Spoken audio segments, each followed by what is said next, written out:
Police द्वारा एक बड़ा हमारी क्राइम ब्रांच है मानेसर, क्राइम ब्रांच मानेसर के इंचार्ज हैं ललित। तो सब इंस्पेक्टर ललित ने एक सराहनीय कार्य करते हुआ 2020 के अंदर जो लूट, डकैती और रॉबरी के अंदर कुछ ऐसी वारदातें हुई थी, 5 ऐसी वारदातों का खुलासा करा है। उसके अंदर एक वांटेड अपराधी था। ऐसे पुराने केसेस के संबंध में बहुत अच्छा सराहनीय कार्य करते हुए उस व्यक्ति को, उस आरोपी को पकड़ा है, जिसका नाम राहुल है। ये भांगरोला गुरुग्राम का रहने वाला है, 25 साल इसकी उम्र है।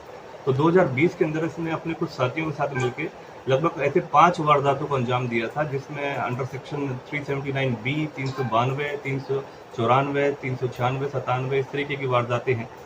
तो जिस दौरान ये 396 में गलत बोल गया, 397 की वारदात है, जिस दौरान जो डकैती, रॉबरी और स्नैचिंग की वारदातें करी। इस दौरान इन्होंने 5 ऐसे घटनाक्रम को अंजाम दिया था, जिसमें 5 व्हीकल्स इन्होंने स्नैच करी थी और जिसके तहत अलग अलग केसेस रजिस्टर्ड हैं।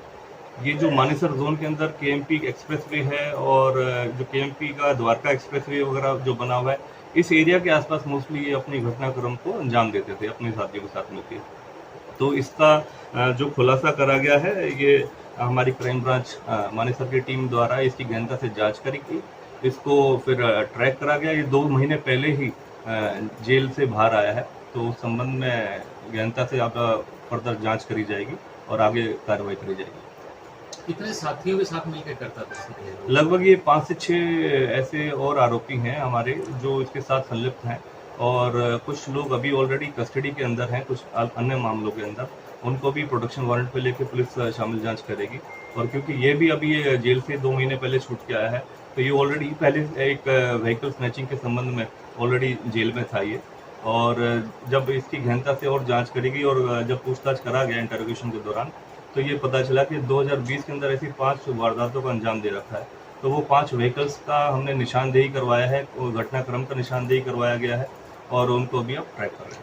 सर 2020 से 2023 के बीच में क्या कुछ वारदातें नहीं हो पाई? उस दौरान 2020 के दौरान एक व्हीकल रॉबरी के उसमें ही ये ऑलरेडी जेल में चला गया था, तो अब ये बेल आउट होके आया है कुछ टाइम बाद और 2 महीने से ही ये बाहर आया था।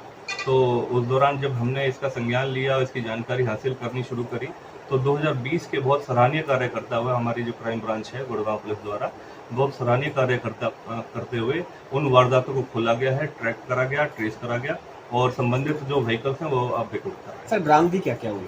अभी I-20 एक व्हीकल है, उसको बरामद करा गया है। बाकी निशानदेही करी गई है कौन कौन सी व्हीकल्स है। बेसिकली 5 अन्य ऐसे केसेस हैं जिनके अंदर व्हीकल्स की हमने स्पॉट कर लिया है, उनको हम जल्द से जल्द बरामद कर लेंगे। सर इनके पास से कोई वेपन या कोई ऐसा हथियार भी मिला है जिससे लूट को अंजाम दिया? देखिए इनके 2 अन्य साथी अभी पवन और मोहित अभी कुछ टाइम पहले ही हमारी क्राइम ब्रांच द्वारा पकड़े गए थे। वो भी अन्य इस तरीके की वारदातों में संलिप्त पाए गए थे। तो और फर्दर हमने इंटरोगेशन के दौरान जब हमें पता चला कि इसके और अन्य साथी हैं जो ऐसे घटनाक्रम को अंजाम दे रहे थे, तो बेसिकली उन सभी को मद्देनजर रखते हुए हमने इस तक अप्रोच करा, इसको रडार पे लिया और फर्दर इसको अब अरेस्ट करने में सफलता प्राप्त की। सर मोटर्स ऑपरेंडी क्या होती थी, किस तरह से वारदात को अंजाम देते थे? चलती हुई गाड़ियों को लूटना या फिर जो खड़ी हुई गाड़ियां कोई रास्ते में रुक जाता है? जिस तरीके से मैंने बताया कि ये अंडर सेक्शन 379B, 392 और इस तरीके के अन्य ऐसे सेक्शंस के तहत मुकदमे दर्ज हैं जो हमारे रॉबरी, डकैती और स्नैचिंग के अंदर आते हैं।